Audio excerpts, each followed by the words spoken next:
The guy turns to the bartender and says, "It's not a lion. It's a giraffe." Welcome to the Lovecraft eZine podcast. Thanks for the last line in that joke, Pete. Today we've got SP Miskowski. Hey, SP, how you doing? You're muted still. That's okay. I'm unmute. Okay. Okay. Fine. How are you? Nice to be here. And then we also have, for the first, we're going to talk with them for about 5 or 10 minutes. Then we're going to talk to SP, Troy and David from Meta Arcade. So they're going to talk. Yeah. Hello, everyone. They're going to talk about the Cthulhu Chronicles open beta that just came out for Android. So, okay, let's do introductions, and then let's talk to Troy and David, and then we'll talk to SP. So, I'm Mike Davis, Lovecraft eZine. Ben, why don't we start on your side? I'm Ben Handelman, reader and panelist here. Okay, David. Oh, well, here we go. I'm David Reed, founder of Meta Arcade. Thanks for having me back again. And we are the developer and publisher behind Cthulhu Chronicles, the official interactive fiction game for the Call of Cthulhu role-playing game. Okay, Matt. Hi, I'm Matt Carpenter. I'm with Ulthar Press. I have the prize today. We're trying to start that back up again. And look what I've got. It is the Junji Ito version of Frankenstein, the hardcover manga collection. Some lucky person will get this. Awesome. Thanks, Matt. Pete, you're up. Pete Rawlik, purveyor of eldritch filth. Okay, Rick. You just muted yourself, but you said Rick Lay Ryder. Rick Lay Ryder. All right. And then Troy. Howdy, folks. My name's Troy. I'm the head of communications for Meta Arcade, working with Dave. We got a lot of people on today. And Heather. Yeah. Unmute. Hi, I'm Heather Landry. I'm an artist at sandpaperdaisy.com. I've done a lot of stuff for some of the cool Lovecraft eZine stories. And don't judge me today. I've got head trauma. And SP, we'll have you introduce yourself in just a few minutes here, since we'll be talking to you the most. Okay, so Troy and David, just for the next few minutes, why don't you guys tell us about Cthulhu Chronicles? And you just started an open beta for Android. Do I have that right? Close. Close? Okay. I'll help. Well, last time we were here with you, Mike, and that I think was like September-ish. Yeah. Was when we went to closed beta on Android for Cthulhu Chronicles. So for people who haven't seen it yet, Cthulhu Chronicles is live in the Apple App Store and on Google Play for Android. And it's a mobile game that basically is an interactive fiction version of the Call of Cthulhu role-playing game. It's a partnership with Chaosium, and we've published our first 10 or so adventures in there that people can play. Now, the vision for what we were always doing was to turn it into a platform where people could create their own adventures. And that process has begun now with the closed beta that we've started just last week. And so we now have fans in the closed beta who are writing their own Cthulhu adventures using official Call of Cthulhu art. And it's not on Android yet, it's on PC. And the reason for that is that this creation platform of typing in your story and browsing through art and audio and things like that, that's very much you need a mouse and a keyboard and things like that to create these things. But it will be playable on Android and iOS in the near future as well. Is it playable on PC too? Yes, right now the creation platform is only on the PC. Okay, well, no, I meant the game itself. The game, it's not yet. Okay. But that is again part of this process of going from closed beta to launch is getting it fully playable on the PC as well as on mobile. Right. Okay, yeah, that sounds really cool. So you've got, 10 adventures you said so far? That's correct. That are created by you guys. Yep. And can you just give us an example or two of what writers have told you that they want to create for the game? Oh, absolutely. Well, so we've started, of course, with what I'll call classic Call of Cthulhu, which is, largely based in, the same venue as Lovecraft's original writings. Call it, 1920s, 1930s New England, set in Arkham and things like that. So we've definitely heard from fans that there's interest in continuing to add stories in that vein and in that time frame and genre. But for example, our earliest work coming from other folks is extending it across America, sort of a mythos across America road trip kind of thing is where some of the first stuff is coming. But of course, there's also a lot of interest in exploring other time periods. And so we've got people who are working on some more modern ideas of how to translate Lovecraftian horror into, stuff that we might see under the surface today in the machinations that are going on in our geopolitical world. We've also had some interest from people of doing some mashups. And part of what we've done with the platform, we're not just empowering people to write their stories, but to also upload their own art. And so if you're an artist, you can create your art. If you are an artist and have a friend who's a writer, you can collaborate together on that. Or if you just want to pluck images out and make some fan fiction, that's another doable thing. And so we're starting to see some interesting mashups of pop culture and Lovecraftian horror coming up, as there always are. So those are the kinds of things that people are doing right now, and adding it. Think in terms of a digitally playable choose your own adventure book, or if you watched Bandersnatch on Netflix over the holiday, that kind of a thing. But adding to it a bit of the Call of Cthulhu style of role-playing game mechanics, some skill checks, some combat, and now the ability for you to create your own and share it with the world. And maybe if you write a good one, people will pay for it as well and make some money. So this would be comparable to the Call of Cthulhu role-playing game, you creating your own adventure. That's exactly it. Yep. Okay, so I got to ask, because I know writers are probably thinking this right now. Can they make money with this? Uploading it, and then if people buy it, is there a certain percentage that they get, or how does this work? You got it, Mike. Yeah, it is exactly that idea. Now, it's, again, closed beta. We don't have the monetization in yet. People who sign up get access to all the content for free, get access to the creation tools for free, and those will always be free. But yes, the idea is very much that once we are live and we've got some, foundational stuff on e-commerce pipes and things that we need to do that, you'll publish an adventure out. We'll take a quick look and make sure there's no overly objectionable assets. We don't want hate speech adventures and, Right. that kind of thing. But assuming you're a good citizen, we'll publish your adventure out. And then when people play it, you'll make money every time somebody purchases your adventure. And it is very much that sort of a revenue share model, like you say. For people who are used to publishing things, well, a lot of my analogs go to the games business, right? If you're a person who's published a game on Steam, or if you've written something that you publish through Amazon Kindle Direct, you get a share of that revenue. The store gets a share of the revenue, those kinds of things. That's very much the model in play. And in the end, we expect that for everybody who's writing interesting Cthulhu fiction, and hey, maybe Troy and SP can have this conversation as well, there's a way to turn that writing into something interactive, playable on every device, and maybe make you some money if you build a following that way. That is exactly the idea. One of the things that we're doing as well as part of this is making sure that our community is made up of people who are really proficient at writing, but also proficient at teaching other people how to create engaging content. So it's more than just a space to be a successful published author or a creator of narrative fiction or interactive fiction. It's also a space for people to aspire to be better creators of this kind of content. And that's a piece of the community stuff that's really important to us.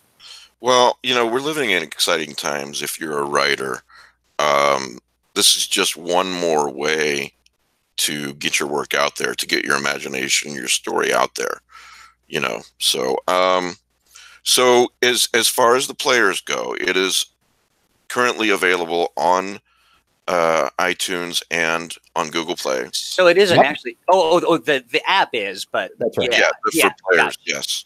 As far as if someone wants to write for this and sign up for this, do they just go to metaarcade.com? Well, David, I'm going to jump in here for David. So. Sure. So the way that it works is we have apps that are up now in the store, Cthulhu Chronicles and Tunnels and Trolls. The player that will allow you to play content that players have created, our fans, name something player that a player uses. It's a little confusing. In any event, what that whole program is actually behind our closed beta. And you can apply to be a part of it. We may or may not give some consideration for folks that come from this particular podcast, no matter when they watch it. But to do that, I've dropped a link in chat, but you can go to, we've got a bit.ly link, but bit.ly/metaarcade_signup. And what that'll do is get you in line. We're going to be paying attention to that over the next couple of days. We have people actively engaged right now in the creation of content. So, and what we'll be doing this process for some time, and could be a short period of time and could be a little longer. But the point of it is to get all of those sort of issues worked out.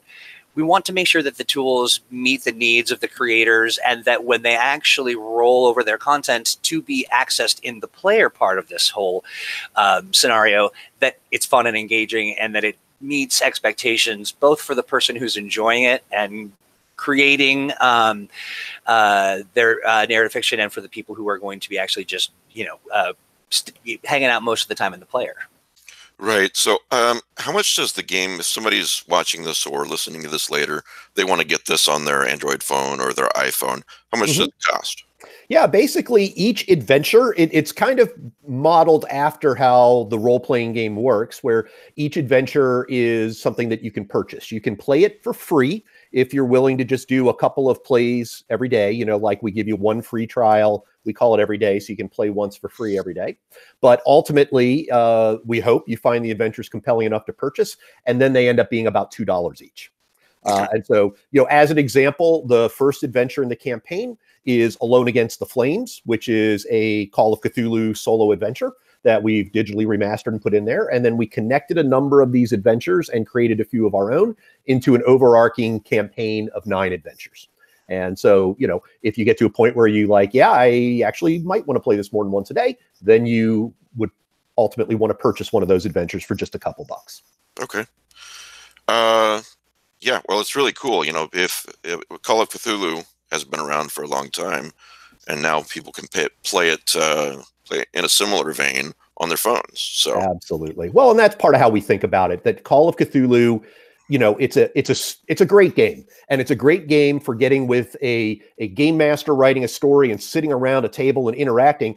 But you can't always do that, right? We don't always all have the time to get our group together. And this is a way to continue to write your stuff, to continue to share it with people, get feedback and enjoy it. And for you as a reader player to enjoy everything that everybody else has made. It's really fun. Chaosium's been a great partner. And we freaking love talking with you, Mike, because your audience gets it as well. Well, thanks. I want to talk to SP, but just to wrap up, basically, if you're a player and you want it, it's available for iPhone, it's available for Android. If you're a writer, or if you're considering writing for this, go to metaarcade.com and sign up. Sounds great. Thank you. That's exactly right. Yeah. Thank you so can much. I ask you, gentlemen, one question real quick? Yeah. Would it make sense to sign up and let you guys know that I'm a horror illustrator and would be interested in helping out writers? Yes. Yeah. Believe me, when you mentioned what you did, I was like, I'm going to write that name down. And really appreciate it. We'll definitely be in touch. Yeah. Awesome. So are you looking for new content, or can we adapt existing content? Both. Yes. Because I only have 400 or 500 stories. No. Well, we want them all, and then we want you to remix them all. So millions. That's a really good point, though, Pete. If someone's written a Lovecraftian short story or novel, they could adapt that into. Absolutely, and this is going to be the venue that is really uniquely suited for that. But this is, our roots are planted firmly in the tabletop space. Tabletop players, the DMs, they're the best storytellers in the world. There's really, I think you could even go toe to toe with some Toastmasters, because they don't do voices. And some DMs don't either. But there's there's a particular skill in being able to not just tell a story, but then facilitate the the death of everybody that's at your party. So it's one of those things that I think is really a lot of fun. It's sort of like traffic cop meets playground meets hall monitor meets storyteller meets mom meets dad meets an ogre. There's just meets Cthulhu. All of these things are unique to this particular audience, and so telling a story and providing a venue for that narrative, interactive experience digitally, I think it just expands, like David said, your opportunity to play. Yeah. So one of the things I've always thought about role-playing games, and by extension here, is that when you have, in all other traditional medias, you have creators and consumers. Yeah. And never the two shall meet. Reading is a consumption. Yep. Writing is a production. Yeah. But when you come to role-playing games, the very nature of the genre forces you to not only consume it, but also create it as sort of as jumping off points. Absolutely. David and I talk about this all the time. The tabletop genre, if you kind of take apart all of the culture stuff, people immersed in the tabletop space, they were YouTube before YouTube was YouTube. They were content creators, the original content creators. And we have a deep respect, and all of these titles that we're working with and Cthulhu and all of that. It's in our heritage as far as just nerds go. So I'm currently working on a secret project, but I'm in the process of creating characters and NPCs, and I have to stop myself from telling the whole story. I was just gonna try to make you tell it. I say, oh, what is it? But when I'm creating an NPC, it's like, oh yeah, this character, he's gonna have this background and this, that, and eventually he'll transform into. No, wait, no, you can't do that. That's a campaign. Yeah. I just need to give the bare basics so that somebody can figure out where he's going to go and take him in their own weird, bizarre directions. Well, and that's where things are going to get really interesting for what we've built is what happens when people decide to collaborate on a particular story. You look at, there are other role-play tabletop folks out there who are doing campaigns via YouTube, like Critical Role is a good example. Right. They have these really elaborate, in-depth, fan favorite sort of stories that they're telling. And these characters don't necessarily, they kind of live in that space. But what happens if someone decides they want to write a collaborative thing and they write another story and they involve that character? Well, where do they go? Right. It's a really fun and interesting problem to solve. It's always been fun for when you lay out everything and you put all the clues and you set them on the path. Right. And they go. And you're like, wait a minute, where are you going? Wait. Right.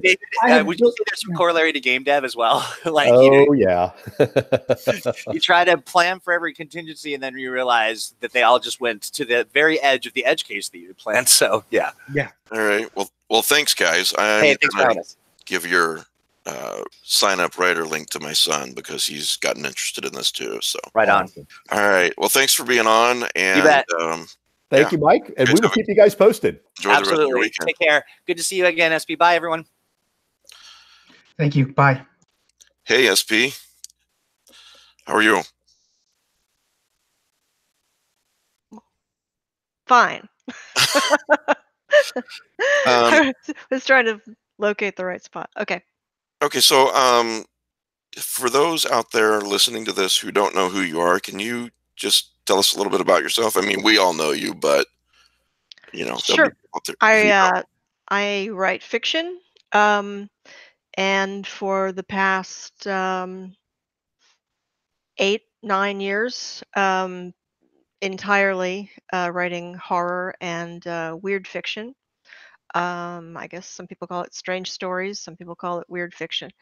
But I started out with a novel called Knock Knock and created this fictional town. And then from that novel, there sort of spun off 3 novellas that also took place in this weird little town the southern tip of Washington State. And so the latest book that I've written, which is what I'm here to promote, is called The Worst Is Yet to Come, and it takes place in that same strange little town. So that's why I'm stopping by. How do you pronounce the name of that town? Because different people pronounce it differently. I pronounce it Skilloot. Skilloot. Okay. Skilloot. Yeah. All right. And this is the 5th book in the series. Yeah. There was a novel, and then there were 3 novellas, and this is the 2nd novel of the series. So this is Okay. Maybe it's a dumb question, but some series you do, some series you don't. Is it best to read them in order? You don't have to. A lot of people have been reading this book who didn't read any of the other books, and they say that it works as a standalone. I try to write them as standalones, but they all overlap and interconnect. There are minor characters in one book that end up being major characters in another book. Someone who is only mentioned a few times ends up being the central character of one of the novellas. So they're all interrelated, and I'm kind of interested in people picking up whichever one is of most interest to them at the moment, and sort of reading them in any order. If you wanted to read them in order, in the order in which they were written and published, it would be Knock Knock, Delphine Dodd, Astoria, In the Light, and now The Worst Is Yet to Come. There's also a Chaosium published anthology edited by Nate Peterson coming out this year. It's called Sisterhood. And my contribution to that anthology is a story that's related to the books and to the mythology of the books. So if that's of interest to people, I don't know. Well, I love that title. The Worst Is Yet to Come. It's probably some kind of self-help cheery book, right? Yes. Yes, if you read this book, all of your problems will be solved. Well, can you just give us a short synopsis? By the way, for anybody listening later or watching now, I am linking to the book in the show notes. So, Oh, thank you. can you just give us a short, no spoiler synopsis of The Worst Is Yet to Come? Sure. This family from Seattle has relocated to this small town, and they've sort of taken with good humor the changes, the things that they have to get used to. It's almost rural country. It used to be, and now it's becoming residential, suburban, um, outside of the pace of the cities. It's those suburbs that people keep moving further and further out from cities like Seattle and Portland in order to get more bang for their buck, to try and get a bigger house or more acreage, or a place where they think they will be safe raising their children. And this is kind of an American obsession. So I wanted to look at a family that wasn't from this strange town. In the previous books, I've looked at the interactions and the overlapping relationships of people who come from this area and their background, their roots, and some of it's kind of supernatural, some of it is kind of psychological, some of it's sort of a a complex look at one place over a long period of time. And I wanted to see what would happen with these people coming from Seattle with absolutely no connection to the place. They know nothing about it. They don't know anyone there. They settle in this town, and they want to get away from drugs. They want to get away from crime. They want to, it's the American obsession. Let's run away from reality and, find this idyllic spot. And that's what they were trying to do. So their daughter is in middle school, and she's going through a rough time. She's a kind of an oddball, kind of an unusual girl, and she is lonely, and she happens to meet up with this new classmate who seems to be all of the cool, sort of rebellious, kind of cocky things that she wants to be.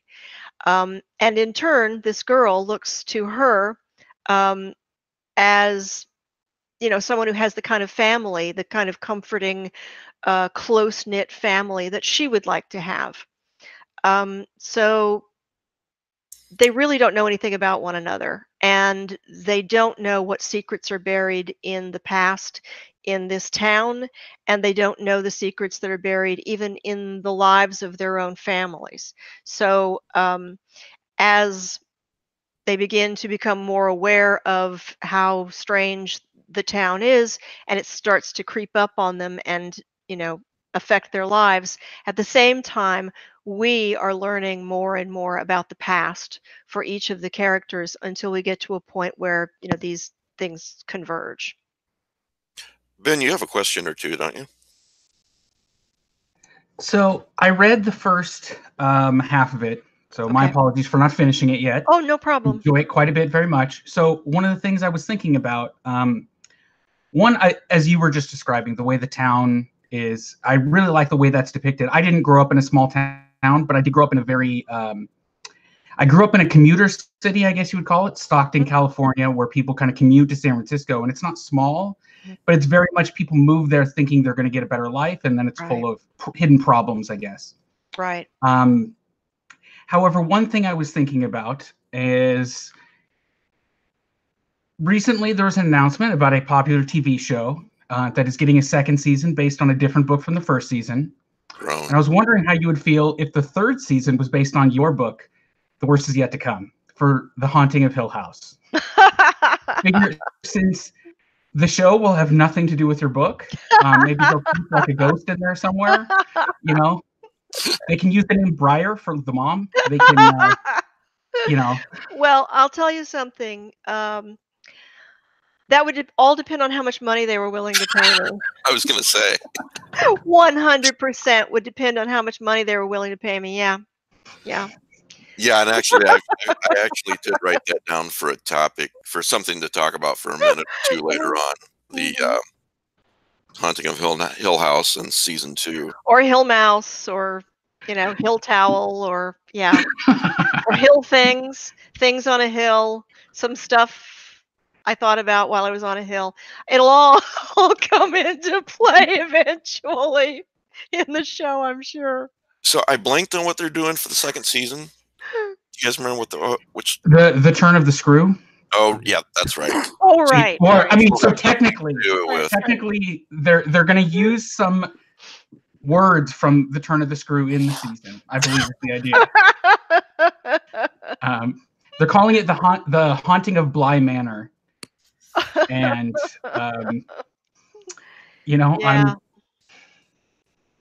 Well, I enjoyed that. Yeah, show me the money. That's all. Show me the money. I enjoyed that first season right up to the last episode. So and then I was like, no. So it's been a while, and I might paraphrase it correctly, but Mike Resnick is notorious for selling the same novel to Hollywood producers 4 or 5 times and having them contract him to write the script, which he then spends 3 weeks in a hotel room in California and turns in the script that he's written the same script every single time. He's no dummy. It's just like, I want that job. Is it a nice hotel? Yes. Is it a really nice hotel? Yeah, of course. Okay. I think he lives in the Midwest somewhere, like Ohio, or so. But yeah, it's sort of like, how do I get some of this, Hollywood money? Because they seem to throw money at stuff. And well, The Worst Is Yet to Come. Like I said, I've linked to that in the show notes. who are you reading right now, SP? I've been reading a lot of psychological crime fiction the last couple of years. I've referred to it quite a few times already, but I'll refer to it again. I liked Sarah Pinborough's book Behind Her Eyes, and I think it's audacious. I think it takes a lot of nerve to do what she did, and to bring together the psychological and the supernatural in exactly the way that she did. It takes a lot of talent, but it takes, you have to be pretty brave to go there, because it completely divides the audience. It divides readers. If you look up the reader reviews on her book, it's sold incredibly well, and rightly so. It's a good book and it's a fun book to read. But there are readers who just swear by it and give it 5 stars and love it, and there are readers who they reach a certain point where they have to make a decision. Are they going to continue to suspend disbelief? And that's all I'll say. I don't want to spoil any part of her book. But there is a point at which you have to make that choice. And some readers simply don't. They say, "What?" and they just throw it down and walk away.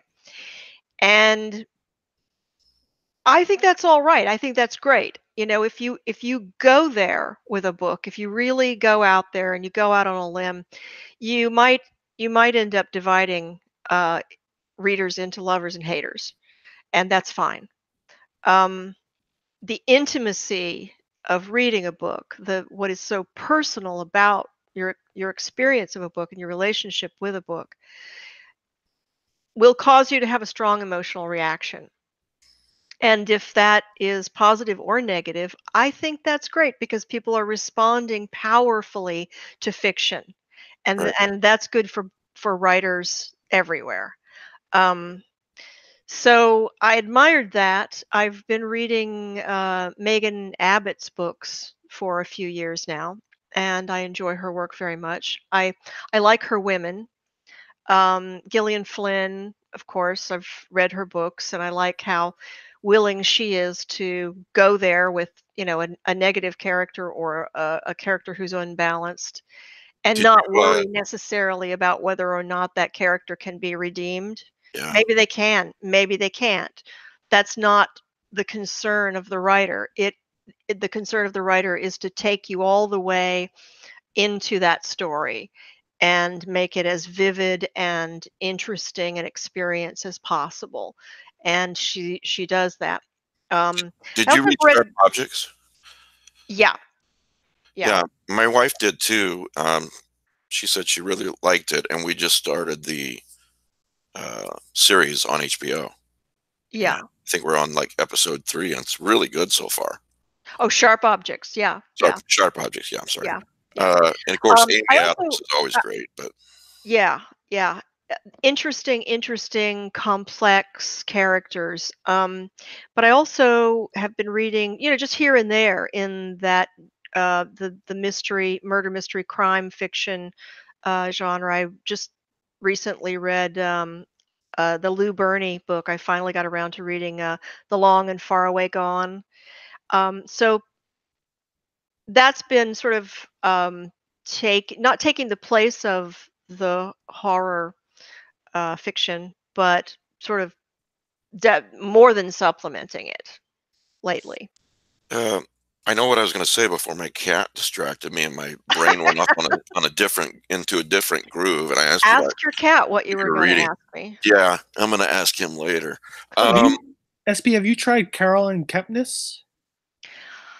Oh gosh, I haven't, but I saw that series. Yeah, I watched the series, but I haven't read the book yet. Yeah. You're trying to make my brain go off the groove again, aren't you, Pete? Yeah. It's working. No, Don't interrupt Mike's cat. I was just going to say, you've gotten a lot of nice comments about The Worst Is Yet to Come already, from what I've seen. I think people have a strong reaction to it. I think that people like it very much, or it's really not their thing. I But don't I mean to interrupt. also oh, There's sorry. actually someone in the YouTube chat right now who specifically said, this is from F. Olson. I just finished The Worst Is Yet to Come this afternoon. I didn't see any of that coming. I'm looking forward to reading more of your books. Oh, that's good. That's very nice. Thank you. It's a book that I'll tell you, I think that I managed to make it a bit more formally suspenseful than the previous books. And I think that that came about because I actually wrote this book 3 times. I wrote it initially as a purely psychological thriller set in this fictional town that I had created in other books. And it's not that it missed the mark, it just wasn't quite there, you know. And so I broke it up. One half of the book was from one point of view, and the other half of the book was from another point of view. And instead of that, that seemed a little unnecessarily arty to me. So I broke it up and put, these chapters. I put all the action interlaced throughout instead of having one section and one section. And that seemed to get a lot closer to what I was trying to do. And then, but while I was working on it, the history of these people kept emerging and becoming more complex, and their relationships became more complex. So with the third go round, I let that all just come about. I let whatever was supernatural that was buried in this town, I let it go ahead and emerge, and I let the histories of these people emerge and connect with what they were trying to do now. So I think that I think that because I broke it up and made it, I forced myself to force the book to be more technically and formally suspenseful. I think that that stayed with it in the third go round. And I think that that helps to sort of propel the story. Yeah, and I'd like to point out to any new writers listening to this, even with someone with SP's talent, first you got to get it on the page before you can edit it, and yeah. turn And it if into it's something terrible, that it it's there. You've got Right. material to work with. You've got maybe what's terrible about it is the structure. Maybe what's terrible about it is you haven't fleshed out the characters. But there's something in there that you can use. There's something that you can tap into, no matter how bad, no matter how much you feel like you've missed the mark with your story. There's something in there that you can pull out and use. Right. Heather, you wanted to do a fangirl thing? Yes, I wished to fangirl with you because I read a really neat interview you gave about a year ago to Hex Publishers. Oh yeah. Yeah, and it was neat. And you were talking about how you enjoyed Eastern horror at that point in time because it was, to me, it sounds. I feel like it's a little bit more like cosmic horror, like Lovecraft wrote, because there doesn't have to be a happy ending. Right. Maybe you won't lay the ghost. Maybe you Right. won't come to a resolution. Maybe you're totally screwed. Mm-hmm. And they're okay with that. Mm-hmm. And I thought that was really great that you were pointing out how you enjoyed that, because I think that is more like true horror. The guy doesn't always get the girl, and there's everything's not all wrapped up in a neat little package at the end. Yeah. But I also noticed a really cool thing you said about how you stealthily have had themes of color in your book series, like the one that you. Oh, right. Color palettes. Yeah. Right. Yeah. And I wonder, this movie isn't as sophisticated as like Audition or some of the other movies you mentioned, because you mentioned kind of like some of the top tier ones, but this one's called Infection, and I wondered if you'd ever seen it. I haven't. I think you might really enjoy it because I'll write it down. Yeah, I think it's just called Infection. I think it may be a Japanese movie. Okay. But it's really interesting, even though I'd say it's kind of, mid-range movie. Like, it's really fun and neat and everything. But I think you can tell maybe that they're not the, awesome top-tier actors of their day. Sure. But at the end, they do this switch involving color that will just hit you in the face like a brick wall, and it's so worth it, in my opinion. Cool. I think you might really enjoy it. So yeah, I was just curious to see if you'd seen it. Thank you. Thanks for the tip. I will look it up. All right. Yeah. I think I first told Scott Nicolay about the color palettes. That you could actually trace this thing that was going on that kept you going have like from this one thread. character to another. Yeah. You could see it bounce if you followed the color schemes. And it's like, he went, where's that? Where's that? I said, it's throughout. It's everywhere. If you follow the color palettes, they'll turn up again and again, and they're little cues. It's like a little musical. It's like a theme, and with little variations throughout. So. Oh, it's so cool. I'll know what to look for that whenever I'm reading through them. Thank you. So I got just a couple more questions from me anyway. If someone, that doesn't know you, and then you tell them you're a writer, and they say, well, what kind of fiction do you write? What would you say? I tell them I write horror, and it's scary. And I have no qualms about that. I've loved horror since I was 10 years old reading Rosemary's Baby. And I just think that there's so much to it. There are certain kinds of it that you can call weird fiction. There's ghost stories, there are strange stories. You might not recognize it as horror immediately. You might think it's more of a suspense story, but if you really look into it, it has horror elements to it.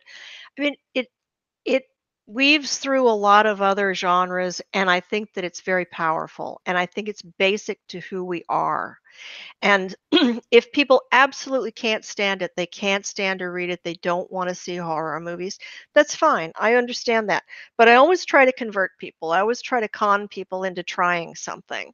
And if you can find the right story, you ask them what they like, and when they start telling you what they like, eventually they'll end up mentioning something that's close enough to horror that you can kind of, ease them into it. You could recommend something else that they might try that will allow them to see that horror is a very wide-ranging kind of writing. And so, but I have no qualms about that at all. So, I mean, whatever best describes the work. If it's, if it makes sense to call it a ghost story, if it makes sense to call it strange, that's fine. But I have no problem saying I write horror. I'm proud of that. I think it's great. This is Women in Horror Month. Are there any challenges you've faced being female instead of male that you don't think that males have had to face? Or has it been stress-free for the most part? You know what, Mike? I've had the least resistance and the least amount of labeling since I've been writing horror. The people I've met and the people I've worked with, the publishers I've worked with, and you guys here, and the people that you reach with this podcast, I have had so much support and encouragement, and people have, and the reason that this book is doing well is because people who have read a little bit of something of mine before have picked it up and given it a try, or they just heard you talk about it, or they heard somebody else talk about it or mention it, and they gave it a try. And I find that is very true of this genre. People are willing to take a chance, give something a try, see if it's any good, see if it draws them in. And coming from a background when I was an undergraduate, I was in a fiercely competitive English department. I was studying English literature and anthropology, and for a while I was a psychology major, but that only lasted 1 year. But the English department was just really rigid and no sci-fi, no horror, no romance, none of these, no westerns. They were just really, really stuck up. And so we only accept pretentious writing here. we only accept pretentious. Right. Well, there's nothing wrong with mainstream fiction, and there's nothing wrong with what, some people call literary fiction. And I had stories published in small press literary magazines. I did get some stories published, but I found it to be an extremely, and this was years ago, so this may have changed too. It may have changed, but I found it to be extremely competitive. And any way that one fiction writer could elbow another one out of the way, they were willing to do that. And it was a tough environment, and people, if they could label your work, I don't know how many times when I was in my 20s, people would say, "So do you write romance? Do you write romantic novels? Is that what you do?" And I never wrote romance. But I mean, that's a slur against romance to begin with. But it's also, they're just trying to make you into someone typical, right? Right. They want to sort of say, "Oh, this is what you do, so I don't have to bother talking to you anymore." That dismissiveness was very prevalent, and it was very competitive. I think it made me tougher than I would have been otherwise. And the writing workshops I went to, I think I've said on this show before that they used to joke in the first writing workshop I ever attended that, at the end of each session, they would hose the blood off the walls. Because it was so tough and so mean. But I learned a lot in a very short period of time. But I also learned, I learned technical things, but I also learned to recognize when somebody was just being an ass. Yeah. Okay. I mean, that's great if you give tough criticism that really applies to the story, that is not personal and is not trying to dismiss the other person. You're just trying to really get something across to them that they need to know. And that you can incorporate into your work, and you can get better a lot faster. But you have to use your instinct, and you have to recognize when somebody's coming from a place where they're giving you honest, brutal criticism that's going to speed up your editing process, and when they're giving you personal criticism because they don't want you to be there. Yeah. Anybody else have questions for SP? SP, I wanted to build on that, because I went to, for lack of a better term, a very technical university. And I got my degrees are in sciences, biology and marine biology, aquaculture. But we took writing courses, and there's a creative writing course. And I'm like, oh my God, here is a university founded by ex-NASA engineers. We're going to do a creative writing course, and it's going to be full of speculative fiction. Mm-hmm. Yes. This is going to be so great for me, right? Yeah. Science fiction. Hard science fiction. Oh. That's it. So, they were looking at Asimov and Clarke and Niven and Benford and Brin, and that there's nothing wrong with these writers. But if you strayed from this idea that your piece of science fiction should hide a master's or PhD thesis in astronomy or physics, they don't want to see it. I'm confused, Pete. Did Clarke and those other authors that you mentioned, they had already written stories when you were in college? Oh, bite me. Yes. SP, I like to ask this of a lot of writers. I guess my last question for you is, what does success as a writer mean to you personally? It means I can keep writing fiction. Yeah.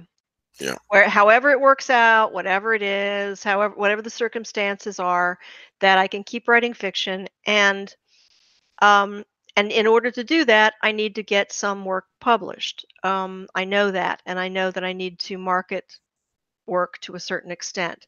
But the main thing, the thing that drives me is writing fiction, and I need to do that, and I have to do that. So whatever gets me there, whatever allows me to keep on doing that, and I've become, pretty not about the circumstances, but about dodging anything that messes with that. I've become pretty ruthless over the years.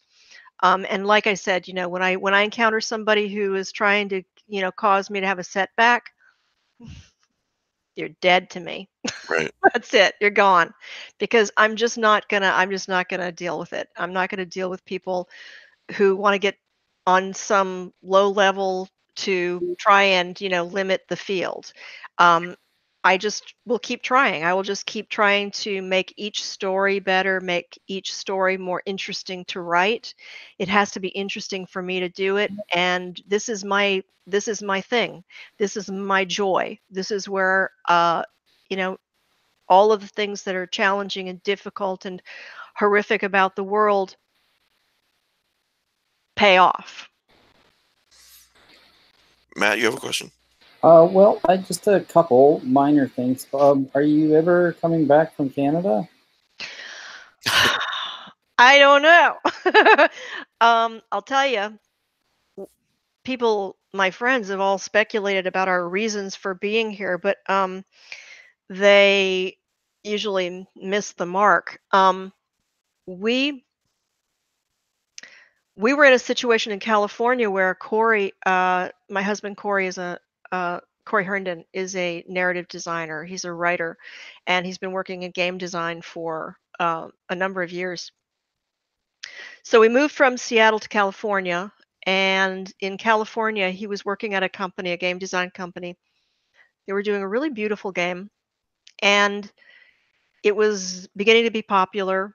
And this is how we know Troy. Troy's wonderful. He's very talented, terrific guy. And he worked at the same company. And things just didn't work out for various reasons. They had some management issues. They had some trouble getting. They put the game out to too many people before they had all the quirks and all of the problems ironed out. And so people were very excited about it until they found, the quirks, and they were, a little upset. Anyway, what happened was, instead of this culminating in a big game release and everybody celebrates, hurrah, it was one of those things that can happen. The company laid off 2/3 of the staff, including my husband. So he's very talented, and he has a great reputation. And this company in Canada offered him a contract position. So he was working from California for about 6 months.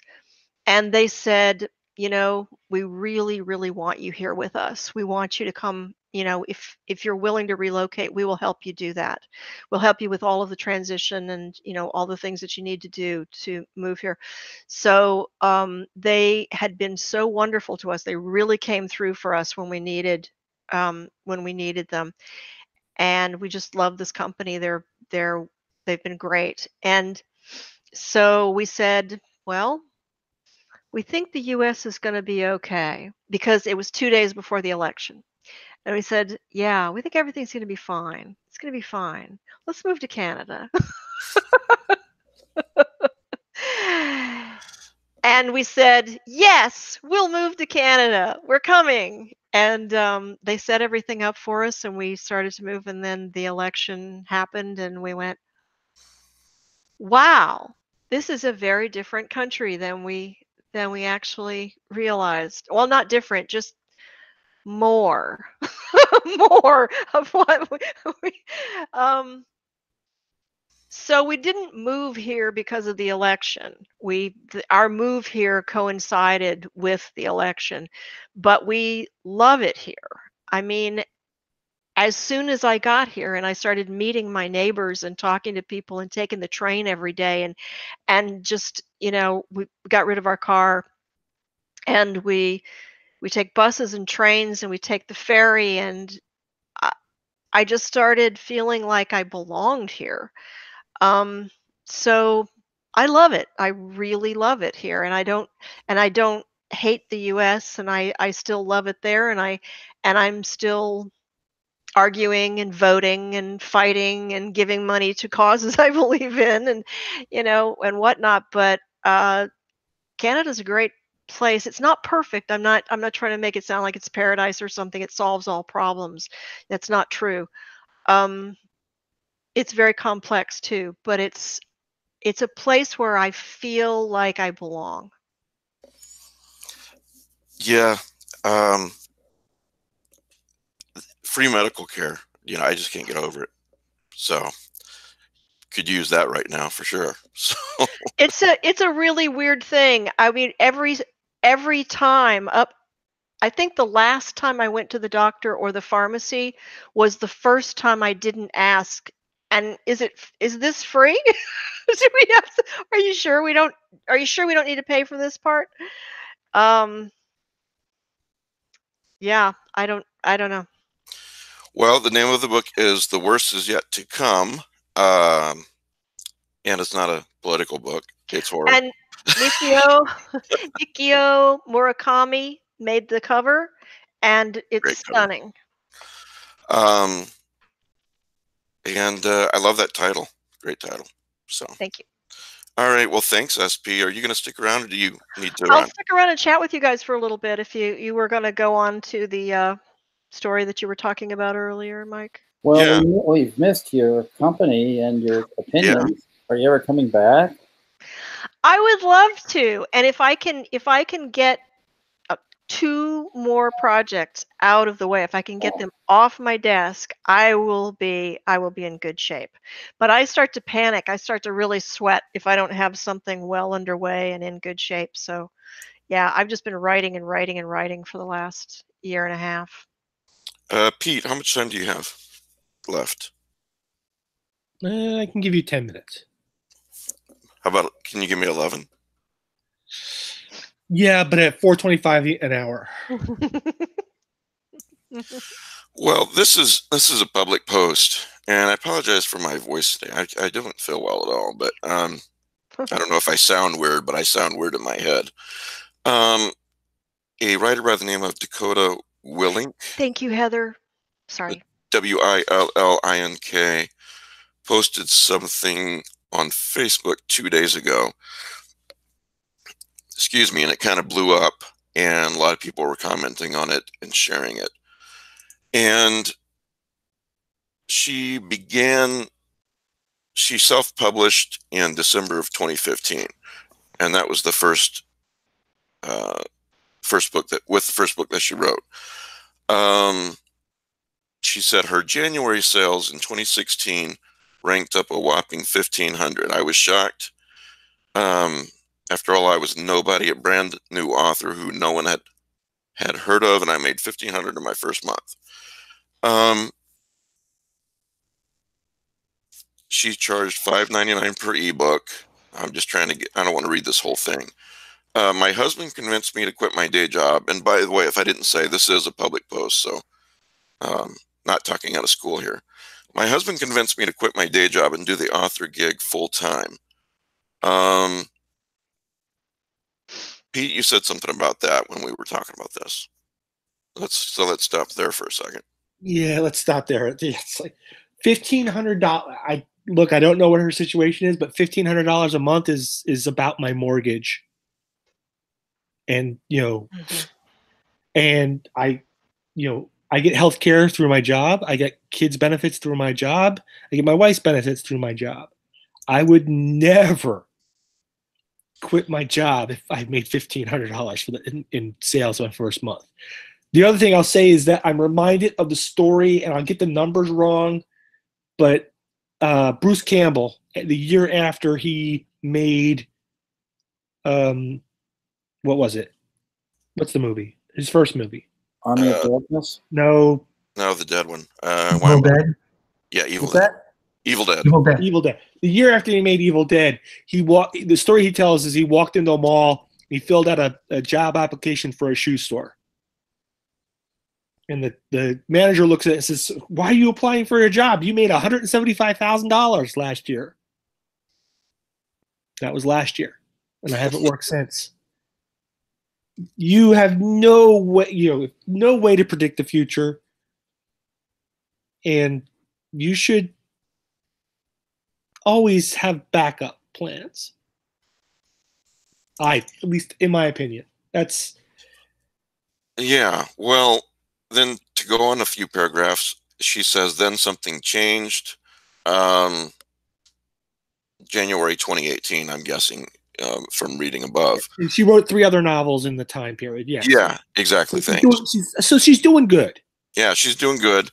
January 2018, then she says 99-cent price points were literally everywhere.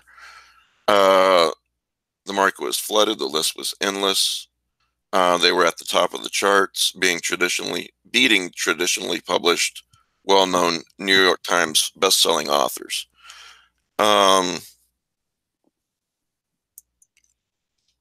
They didn't attend book signings. I'm trying to get to the good stuff here.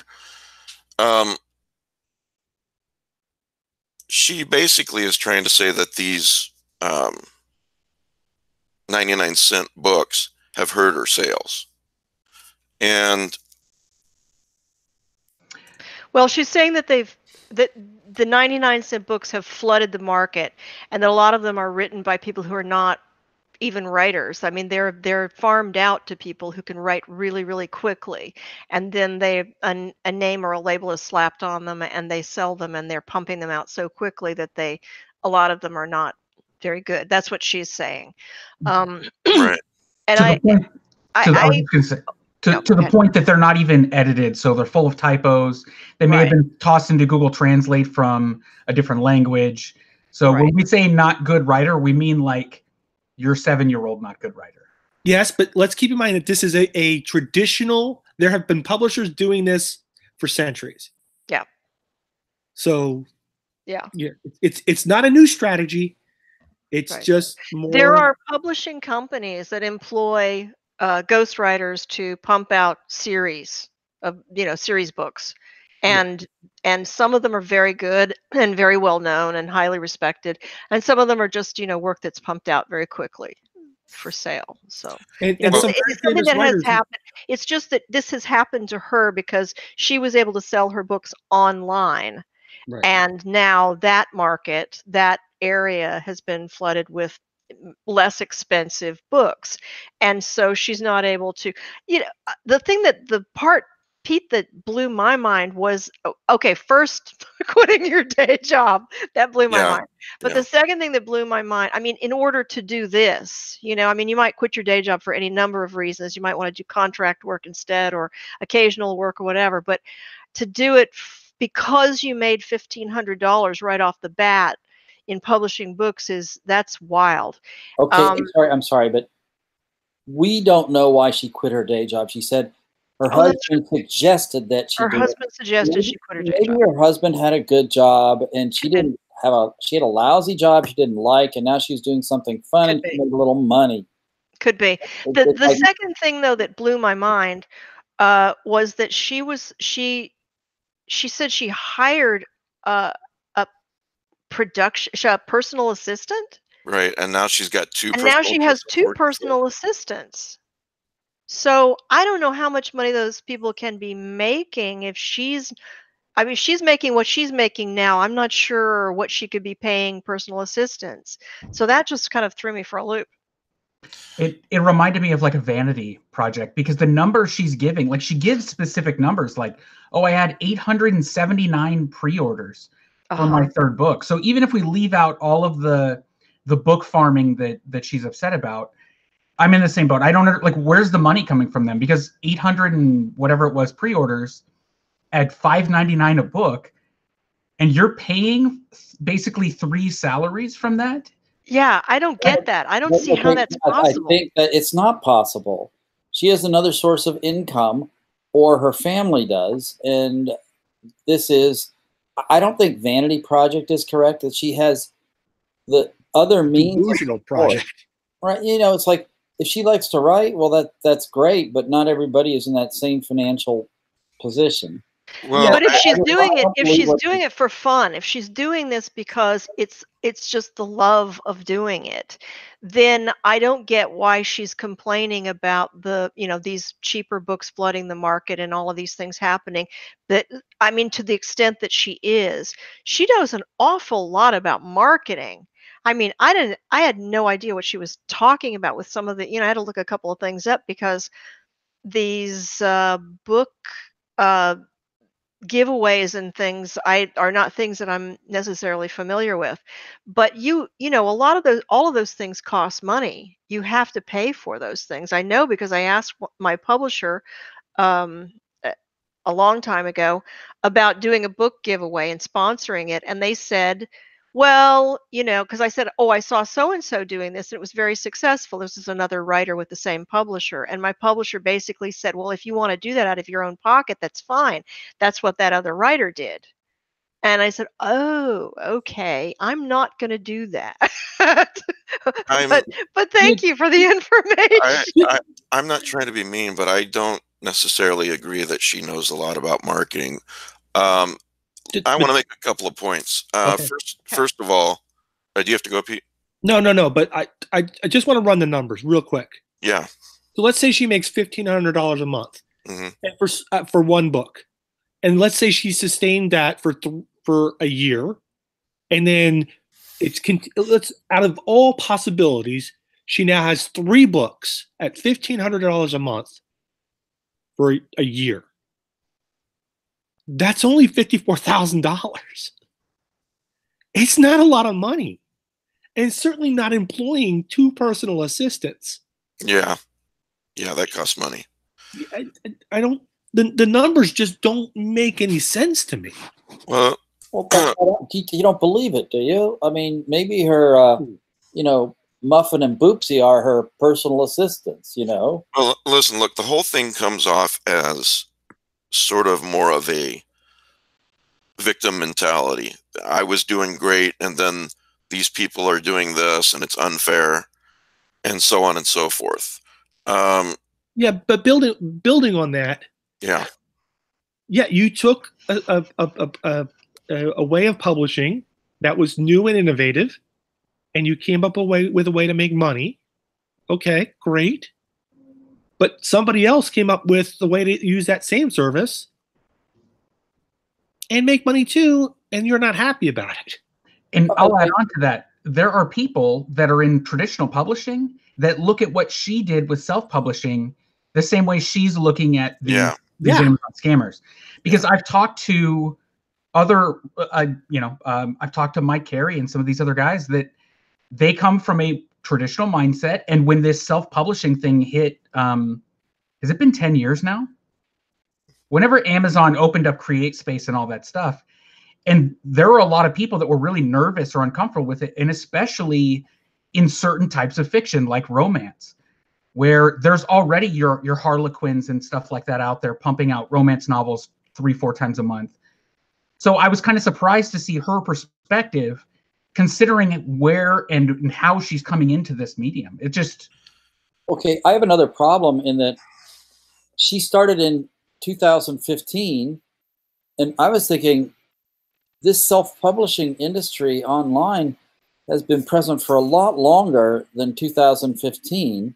And these 99-cent ebooks have also been around. Right. So to say this is all a new thing is the golden years. Well, she called them the golden years. I think this is so strange. That's really strange. Apocryphal, Well, okay. If I can get in a few points here. Whose show is it anyway? Gosh. She obviously hasn't read the book Who Moved My Cheese, because, great, she was making money during the golden years, as she terms it. And by the way, she's in the romance genre. And now suddenly she's not making as many sales. Look, life is unfair, and the world owes you nothing, absolutely nothing. Sometimes, quote unquote, unfair things happen. Or maybe they're even not unfair, but you view them as unfair, whatever. If something's taking away from your sales suddenly, if the cheese isn't right there and that in that part of the maze, then go find out where it is now. You know, there's been plenty of times in my previous career with real estate or with Lovecraft eZine where I've seen some changes. I got nervous about it. You know, maybe I'm not going to see as much traffic, or traffic's gone down, or whatever. And I've had to adjust. You know, I could bitch about it on Facebook, but that's not going to solve the problem. And I see there's a lot of comments beneath this, a lot of writers commenting, and pretty much 100% of them are on how right she is. Yeah, you know, I don't disagree that maybe it's unfair, but that's not the point. The point is you got to find out how to get those sales back. Well, I think what was really odd too was that she seemed to be very upset with Amazon, Yeah, but Amazon made it possible for her to do what she did. yeah, So, you know, and I hear exactly. this a lot. I mean, you know, and I'm not saying, you know, I'm not saying that's hypocritical, but you know, it kind of is. I mean, if you if you build on a certain kind of technology, and then other people, as you said, as you guys said, somebody else comes along and uses that technology, you know, in a more smarty pants way, and makes more money off of it, then you know, I, the rules have changed, the loopholes have probably changed, Amazon has changed, they allow things that they didn't used to allow. um but I don't see that there's a place in there. I mean, what is this leading to? Are they trying to get a whole bunch of people to boycott Amazon? What does that do? Are they trying to say don't publish this way? Or I think mainly she was telling people not to buy the 99-cent books, to make sure that you're paying enough so that the author can make their money back. But like you said, Mike, I don't think anybody owes anybody that. So Yeah, and the other thing with this 99-cent price point that she's complaining about, she's saying these guys are doing it, and quote unquote legit authors are doing it too. Well, yeah. So what? Yeah, so what? So there are a lot of authors who, very famous authors, who have written for some really shitty books, really crappy publications, have used company names to make a paycheck when things got rough. It's part of the business. But the other part of the business is that I used earlier when we were talking, I used a food analogy. When I go to lunch, it's fast food. I'm buying off the 99-cent menu. If I go to dinner, $15, $20 is a good price point for me. Yeah, sometimes you buy the 99-cent thing, sometimes you buy the... Yeah, and sometimes, on a special occasion, I'll buy the $40 dinner. And it's worth pointing out, she says in this post that Amazon penalizes you for charging less than $2.99. They take, instead of a 30% royalty, they take a 70% royalty. Right. You charge 99 cents. So if you're an author or a publisher, there's already something in place to try to discourage you from abusing. So the idea is, hey, you've got a short story or a novella or the first novel in your series that you want to introduce people, you give it the 99-cent price point. If you choose to put all of your stuff at that price point, then you are voluntarily taking that hit. I don't understand her. Yeah. Well, I never price anything below $2.99 because that's the 70% line in the sand. She makes a point of saying that that her work is worth more than 99 cents, and she would rather sell one book. I don't have it right in front of me, but I'm paraphrasing. She would rather sell one book at $5 or $6 than 10 at 99 cents. That's actually 100%. That's not advantageous to you as a writer. The more it's better, all things being equal, if you make the same amount of money, it's better to have more people reading your book. You get more readers, you get more reviews, you get better stats with Amazon. There are a lot of good reasons to price a book lower. Yeah, I had this discussion with an artistic director in Seattle one time, and she just wouldn't see it. She couldn't see it. They were charging $30 and $35 for tickets, and it's a fringe theater. It's a nice theater, but a fringe theater. And I said, and they're consistently they had nights where they had 10 people in the audience, 10 or 12 people. And I said, if you charged $12 or $15, you would put more butts in seats, and that would be beneficial to the actors on stage, because right now there are more actors on stage than there are people in the audience. You would sell more tickets, you'd end up making the same amount of money, but they didn't want to do it because of the prestige. Yeah, and you would also get more people talking about, hey, what a great play that was. Here's what I was talking about. I'm quoting now. Unfortunately, real authors, whatever that means, began to see the uptick in 99-cent price points and the stellar Amazon rankings that came with it. She really doesn't link to any examples here, so I don't know. They began to think they'd rather sell 10 books at 99 cents than one ebook at $2.99. Many readers now expect a 99% price point and won't ever pay more for a book. What? Says who? I mean, when you make an assertion, you need to back it up with evidence. But let's run the numbers. You say 10 books at 99 cents. Let's round that to $10. You lose 70%, so you got $3. But you sell one book at $2.99, and you're gonna get a 30% cut.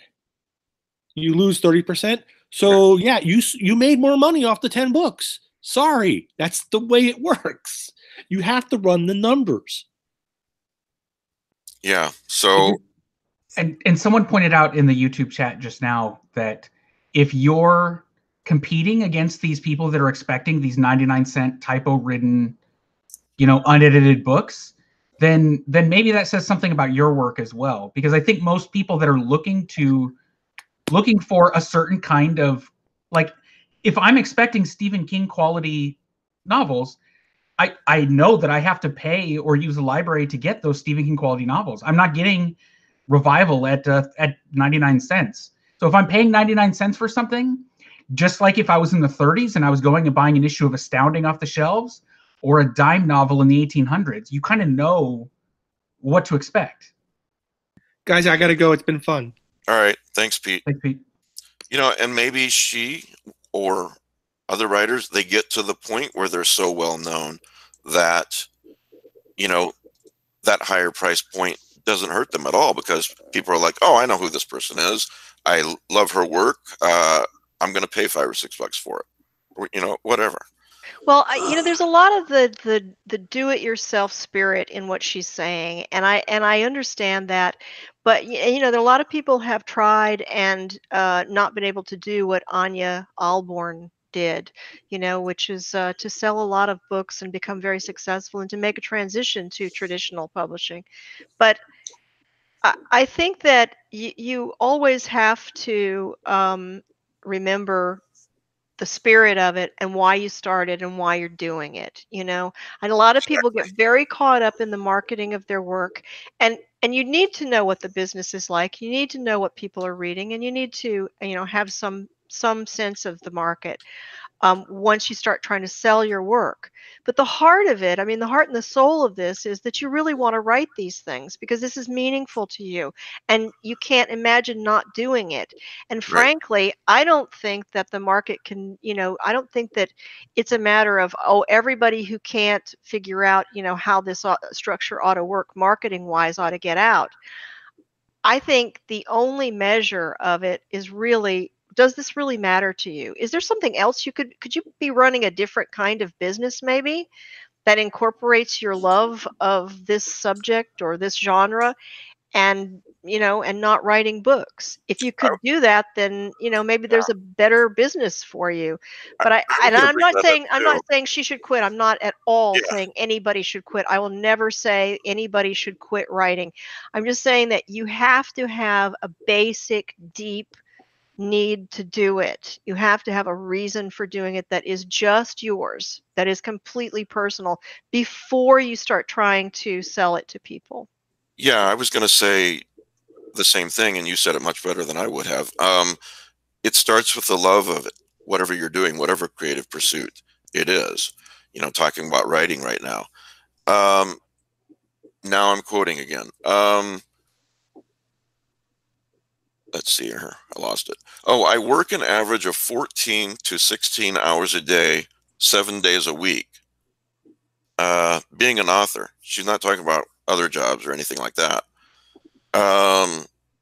Currently, I'm reevaluating my entire career path. I'm sorry. I can't buy that for a second, because I actually, at the beginning of my medical career, when they didn't have restrictions on hours, I was working 140 hours a week, you know, on call overnight in the hospital.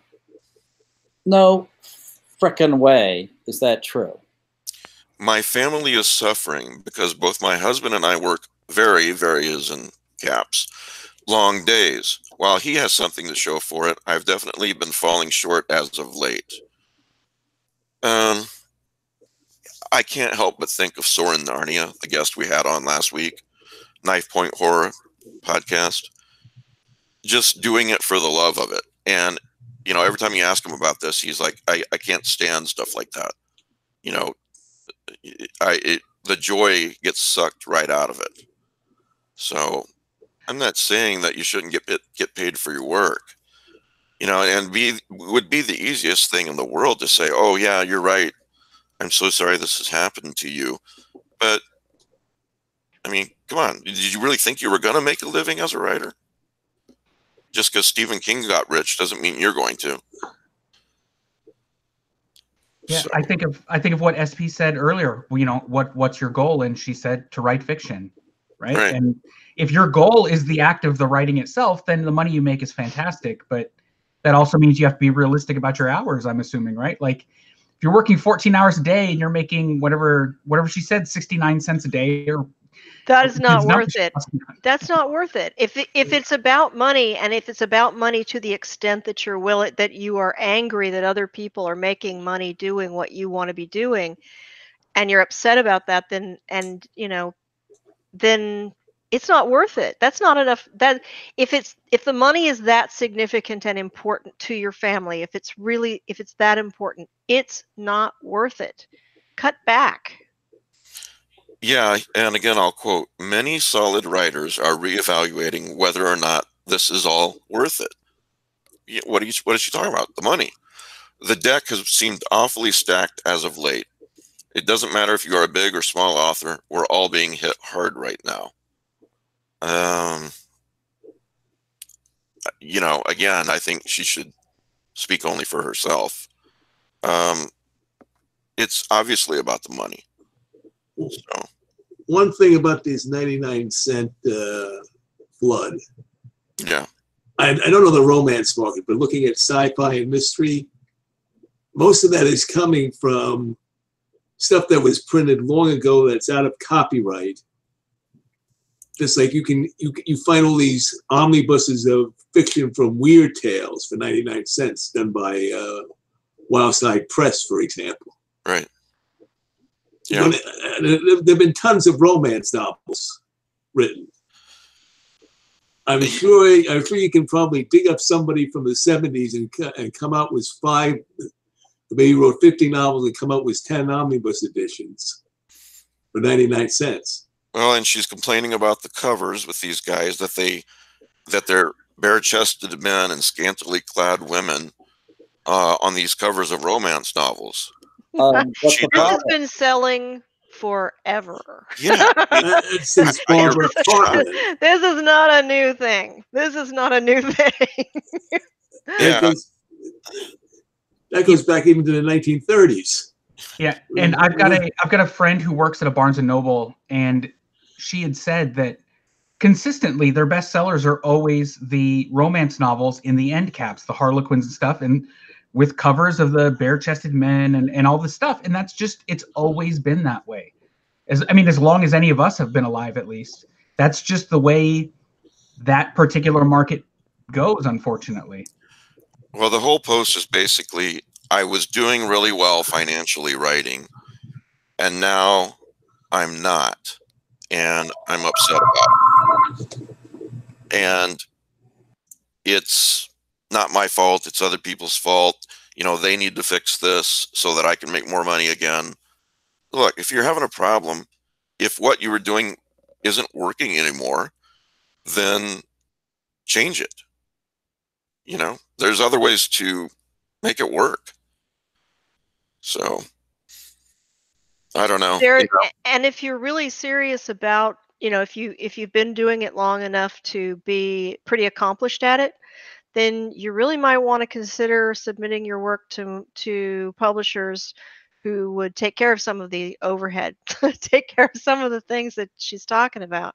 Because if that's the investment, if it takes 15, 16 hours a day, 7 days a week, wow, that's crazy. I mean, I'm not saying she's crazy. I'm saying that's a crazy amount of time. That's something. Yeah. And if that's not paying off, then I would really look at doing this in a different way, choosing a different model for myself. I told my wife years ago that I was pretty successful in real estate. I told my wife, I said, you know, if anything ever happens in real estate, you know, the market dries up and I can't make any decent money anymore, I'll find something else to do. Well, you know, real estate crashed, and at pretty much exactly the same time is when I got sick. And I always felt I could handle one or the other, but both at the same time really threw me for a loop, and I couldn't do real estate anymore. But we made a plan. We moved down to Texas and made a fresh start, and I started Lovecraft eZine. Am I making a ton of money? No, very little money, usually, as a matter of fact. But I love doing what I'm doing. You know, so you know, you got to get up every day and love what you're doing, and she obviously doesn't, and it's other people's fault, is what she's saying. You know, you guys need to change this and this and this. I really have a hard time believing a lot of the factual content of what she posted, you know. Yeah. 14 hours a day. Oh, come on. Making a living and hiring 2 personal assistants on $1,500 a month. Come on. So I don't know any writers that have a personal assistant that I know of. I mean, maybe they're cats. You know, I'm sure Stephen King has more than one personal assistant, but I know writers who have worked as personal assistants to get by. I know several writers who have signed on and worked as personal assistants because it was, you know, a gig that was flexible enough for them to keep on writing. Yeah, well, in the book, Who Moved My Cheese, it basically boils down to some of the characters in the book said, okay, the cheese isn't here anymore. Crap. That sucks. Well, I better go find where it is now. In other words, change was painful. It sucked, but they fixed the situation. The other 2 characters, they just wanted to sit in that same part of the maze and bitch about how the cheese wasn't there anymore. So, you know, now you don't have to read the book because that's basically what it boils down to. No, it's a good book, but yeah, it's up to you to do something about it if you're not happy. So one of the things this reminds me of is about 10 or 12 years ago. I remember there was a fantasy author that he became self-published through Amazon and became a huge success, millions of books sold and everything. And one of the things is he started going into these fantasy forums and subreddits and stuff and saying, oh, don't go the traditional publisher route. Self-publish. It's the way to go. Look at what it did for me. And a lot of people kept reminding him, like, yeah, that's great that it worked for you, but maybe it won't work for everyone. And you're giving advice, you know, that this one fluke thing happened. And if people start leaning on that, then I worry, you know, maybe that's how this author, maybe that's the kind of thing that got her to believe, like, oh, well, self-publishing is the way to go. Now you're working 14 hours a day with your 2 personal assistants. I just don't, I mean, I think there are negatives to any type of, the way the publishing system has worked for decades, but it's there for a reason. We use it as a filter as readers, for example. If a work was good enough that Tor or Lovecraft eZine was willing to publish it, then I can trust an editor looked at it, that it's something, that my $4 to $10 is, I'm getting my money's worth out of it. And I think part of this problem is if you jump into the uncharted waters of self-publishing, it's almost luck, right? Like who clicks on what keyword at what time on Amazon, what books get listed. It's hard for me to sympathize in this case. Yeah, when something negative happens in your life, it's really this simple. You have a choice. You can complain about it, and there's nothing wrong with venting to a friend or something once in a while and saying, this really sucks, and crying on their shoulder. Of course, there's nothing wrong with that. But if that's all you're doing, that's choice one. Nothing's going to change. Whatever negative thing that happened to you, whether it was financial, whether it was health, find a way to turn it into a positive thing. That sounds hokey and cliched, but it's cliched because it's true. Silver linings to every cloud and all that. I felt really bad for a long time. I felt guilty about losing my real estate career. And a couple weeks ago, my wife and my son were talking about that, and that's what precipitated us moving down to Texas. Logan has friends that he loves being with. My wife is in a job that she loves, teaching. That would not have happened if we'd stayed in Iowa. It wouldn't have. So, I started Lovecraft eZine. It boils down to that. You got a choice. So, and I don't think she's choosing I'll fix this no matter what route. She's choosing it's other people's fault route. So, and a lot of people are agreeing with her on that thread. So, well, I would add to that, Mike, that there are things you can fix and things you can't fix. Mm-hmm. And sometimes we become obsessed with the idea of fixing things, and we become obsessed with the fantasy that all things can be fixed. Do you know that if I could just figure out this pattern, if I could just figure this out, I can conquer it. And life is sometimes about recognizing when you've hit one of those things you can't fix, and you need to just change, move on, turn a page, or wait it out.